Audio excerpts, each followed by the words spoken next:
ইতিমধ্যে সরকার একটি তদন্ত কমিশন গঠন করেছে। এই তদন্ত কমিশনের কার্যকাল তারা 30 দিন অর্থাৎ 30 কার্য দিবস নির্ধারণ করেছে। এটাও এক প্রকারের প্রতারণামূলক কার্যক্রম ছিল সরকারের পক্ষ থেকে।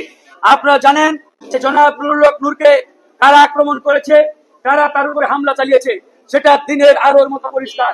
গণমাধ্যমের ভিডিও লাইভে আসছে, সেখানে কতিপয় সেনা সদস্য এবং পুলিশ বাহিনীর সদস্যরা প্রকাশ্যে মিডিয়ার সামনে জনাব নুরুল হক নূরকে রক্তাক্ত করেছে। এরকম ভিডিও ফুটেজ প্রমাণ থাকা সত্ত্বেও সরকার যখন তদন্ত কমিশন করে 30 কার্য দিবস সেই কমিশনের মেয়াদ দেয়, তার মানে বুঝতে হবে সরকার এই ঘটনার বিচার সঠিকভাবে কতটুকু করতে আগ্রহী বা সদিচ্ছা রয়েছে, এটাও কিন্তু অনেকটা আমরা সন্দেহের চোখে দেখছি। তারপরেও যেহেতু কমিশন গঠন করেছে, এই কমিশনের অগ্রগতি কতটুকু সেটি আমরা সরকারের কাছে জানতে চাই। প্রিয় সাংবাদিক বন্ধুগণ, ইতিমধ্যে আপনারা দেখেছেন এই ঘটনা ঘটার প্রায় 15 দিন হয়ে গেল, কিন্তু আজ পর্যন্ত যারা অপরাধী তাদের কারো বিরুদ্ধে এখন পর্যন্ত সরকারের কোনো অ্যাকশন নেওয়া হয় নাই। এখান থেকে আমাদের এই সংগ্রহকে আরো বড় পরিসরে টানা বাড়ছে।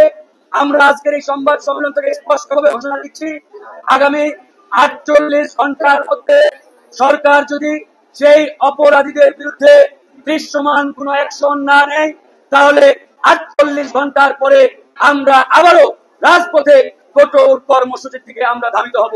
সেই কঠোর কর্মসূচি কি ধরনের হবে সেটা আপনারা আগামী 48 ঘন্টার পরে বুঝতে পারবেন এবং সরকারও টের পাবে।